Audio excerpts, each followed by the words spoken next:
പാർട്ടിയേക്കാൾ താനെന്ന ഭാവം കാണിച്ചതിന്റെ തിരിച്ചടി അഹങ്കാരത്തിന് ജനങ്ങൾ നൽകിയ മറുപടി തിരുവനന്തപുരം കോർപ്പറേഷന്റെ ഭരണം ബി.ജെ.പിയുടെ കൈവെള്ളയിൽ വച്ചുകൊടുത്തുകൊണ്ടാണ്. ആര്യ രാജേന്ദ്രനോട് നിനക്ക് മാപ്പില്ല, ഈ പറയുന്നത് പാർട്ടിയാണ്, പാർട്ടി അണികളാണ്. ചെങ്കൊടി പിടിച്ച് തെരുവോരങ്ങളിൽ തല്ലും കൊണ്ട് മുദ്രാവാക്യവും വിളിച്ച് നിനക്കൊക്കെ വേണ്ടി പണിയെടുത്ത ഞങ്ങൾ പറയുന്നു, നേമത്ത് കസേര നോക്കിയിരുന്നോ? നിയമസഭാ തിരഞ്ഞെടുപ്പിൽ ഇനി പഞ്ചായത്ത് തിരഞ്ഞെടുപ്പിൽ പോലും ആര്യ രാജേന്ദ്രന് സീറ്റ് കിട്ടില്ല. ഈ പറയുന്നത് CPM പാർട്ടിയുടെ ശക്തികളാണ്, അണികളാണ്. ആര്യ രാജേന്ദ്രന് നേരെ വലിയ തെറിവിളികൾ ഉയരുകയാണ്, വിമർശനങ്ങൾ ഉയരുന്നു. ആര്യ രാജേന്ദ്രന് തിരുവനന്തപുരത്ത് നിൽക്കാൻ കഴിയാത്ത സാഹചര്യം മിക്കവാറും ഉണ്ടാകും. കോഴിക്കോടേക്ക് ഓടി രക്ഷപ്പെടേണ്ടി വരും. തിരുവനന്തപുരത്ത് പാർട്ടിയെ പാതാളക്കുഴിയിൽ തള്ളിയിട്ട് ഇനി കോഴിക്കോടേക്ക് വണ്ടി കയറാൻ നിൽക്കുകയാണ്. കോഴിക്കോട് പോയി ഇമ്മാതിരി പണിയെടുക്കാനാണ് തീരുമാനമെങ്കിൽ ഒറ്റ സഖാക്കൾ കൂടെ നിൽക്കില്ല. എല്ലാവരും കൂടി എടുത്തിട്ട് തോട്ടിലെറിയും.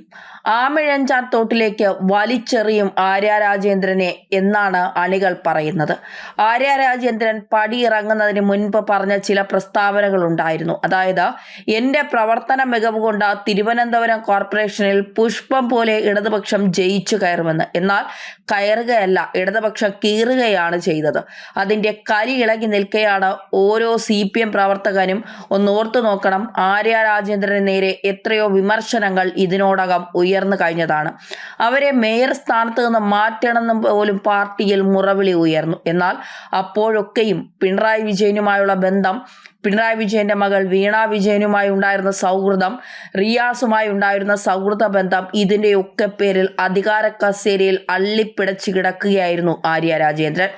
തദ്ദേശ തിരഞ്ഞെടുപ്പിൽ ആര്യ രാജേന്ദ്രന് സീറ്റ് കൊടുക്കാതിരുന്നപ്പോൾ വലിയ വിമർശനങ്ങൾ ഉയർന്നു. അതായത്, ആര്യയുടെ പ്രവൃത്തി കൊണ്ട്, അവരുടെ അഹങ്കാരം ഇനി സഹിക്കാൻ വയ്യാത്തത് കൊണ്ട്, CPMകാർ എതിർപ്പുയർത്തിയത് കൊണ്ടാണ് സീറ്റ് കൊടുക്കാതിരുന്നത് എന്ന്. എന്നാൽ പാർട്ടി സെക്രട്ടറി MV ഗോവിന്ദനൊക്കെ തള്ളിമറിച്ചത് എന്തായിരുന്നു? അവർ മിടുക്കിയാണ്, അതുകൊണ്ട് തദ്ദേശ തെരഞ്ഞെടുപ്പിലല്ല, ഇനി മുകളിലേക്ക് ഞങ്ങൾ അങ്ങ് ഉയർത്താനാണ് തീരുമാനിച്ചിരിക്കുന്നതെന്ന്. പിന്നീട് നമ്മൾ കേട്ട ചില സൂചനകൾ ഉണ്ടായിരുന്നു. അതായത്, നേമത്ത് കസേര കൊടുക്കാൻ പോകുന്നു നിയമസഭാ തിരഞ്ഞെടുപ്പിൽ എന്നൊക്കെ. ഇനി നേമത്തെന്നല്ല, എവിടെയും കൊടുക്കില്ല ആര്യ രാജേന്ദ്രനെ പാർട്ടി ഒരു കസേര. ഒരു സീറ്റ് കാരണം അത്രത്തോളം പാർട്ടിയെ പഴി കേൾപ്പിച്ച ഒരാളാണ് ആര്യ രാജേന്ദ്രൻ. ഇന്നിപ്പോൾ ആര്യ രാജേന്ദ്രൻ നേരെ വിമർശനം ഉന്നയിച്ച് രംഗത്തേക്ക് വന്നിരിക്കുന്നത് BJP, UDF, കോൺഗ്രസോ ആരുമല്ല, സ്വന്തം പാർട്ടിയിലുള്ള നേതാക്കളും അണികളുമാണ്. പിണറായി വിജയന് നേരെ പോലും അവർ വിമർശനങ്ങൾ ചൊരിയുകയാണ്. ഈ ആര്യ രാജേന്ദ്രനെ പൊക്കി തലയിൽ വച്ച് MV ഗോവിന്ദനും പിണറായി വിജയനും കുറച്ചധികം വിവരം കേട്ട CPM നേതാക്കളുമാണ് ഇനി ഇമ്മാതിരി പണിയും കൊണ്ടുവന്നാൽ ഞങ്ങൾ അതിശക്തമായി എതിർക്കുമെന്ന് തന്നെയാണ് പാർട്ടി പ്രവർത്തകർ മുറവിളി കൂട്ടിക്കൊണ്ടിരിക്കുന്നത്. ആര്യ രാജേന്ദ്രന് ചില്ലറ അഹങ്കാരമൊന്നുമല്ലല്ലോ 5 വർഷം കൊണ്ട് കാണിച്ചു കൂട്ടിയത്. ഞാനെന്ന ഭാവം അതായിരുന്നു അവർക്കുണ്ടായിരുന്നത്. അതിന്റെ തിരിച്ചടിയാണ് ഇപ്പോൾ കിട്ടിയിരിക്കുന്നത്. തിരുവനന്തപുരത്ത് പാർട്ടി അടപടലം തോറ്റു തുന്നം പാടി. ആര്യ രാജേന്ദ്രൻ ഒരൊറ്റ ഒരുത്തിയാണ് ഇത് എന്ന് പറയുന്നില്ല. പക്ഷേ ഓരോ പാർട്ടിക്കാരും പറയുന്നതാണ്. CPMന്റെ സൈബർ ഗ്രൂപ്പുകൾ എടുത്തു നോക്കിയാൽ ജനങ്ങൾക്ക് മനസ്സിലാകും. ആര്യ രാജേന്ദ്രനെ പച്ചയ്ക്ക് തെറി വിളിക്കുകയാണ്.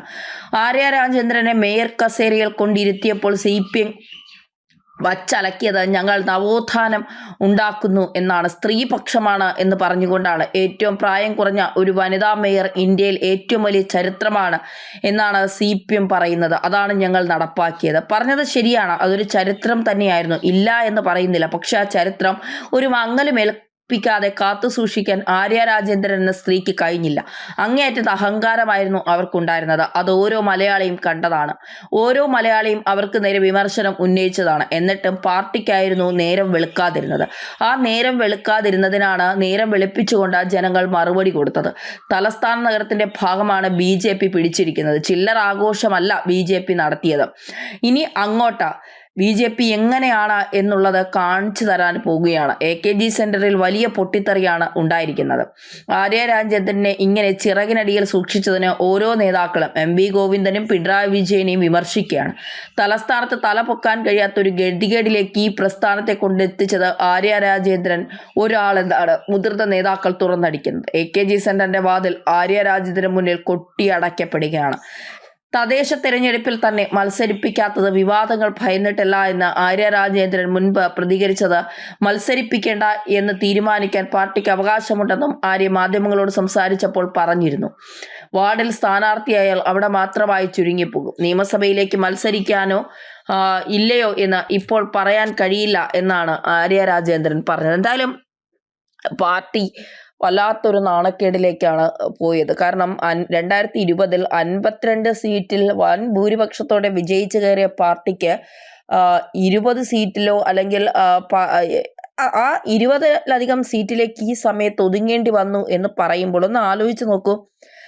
തിരുവനന്തപുരം എങ്ങനെയാണ് ഇടതുപക്ഷത്തിന് കൈവിട്ടു പോയത് എന്നുള്ളതൊരു വലിയ ചോദ്യമാണ്. കാരണം ഈ തദ്ദേശ സ്വയംഭരണ തിരഞ്ഞെടുപ്പ് എന്ന് പറയുന്നത് വ്യക്തിപ്രഭാവം വളരെ കൂടുതലാണ്. അത് ഒരു പരിധിവരെ ശരിയാണ്. പക്ഷേ തിരുവനന്തപുരം ആളുകൾ മടുത്ത് ഇനി ഇടതുപക്ഷത്തിന് കൊടുക്കരുത് എന്ന് ഇടതുപക്ഷം പോലും തീരുമാനിച്ച ഒരു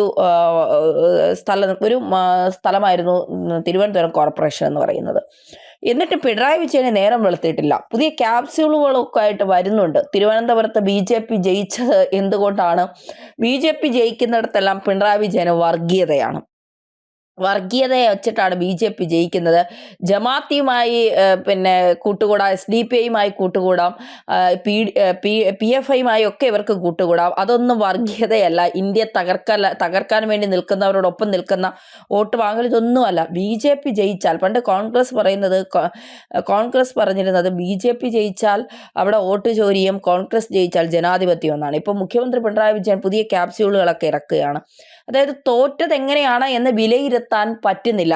ഇതേ സ്ഥിതി തന്നെയാണ് 2026 നിയമസഭാ തിരഞ്ഞെടുപ്പിലും CPM ഉണ്ടാകാൻ പോകുന്നത്.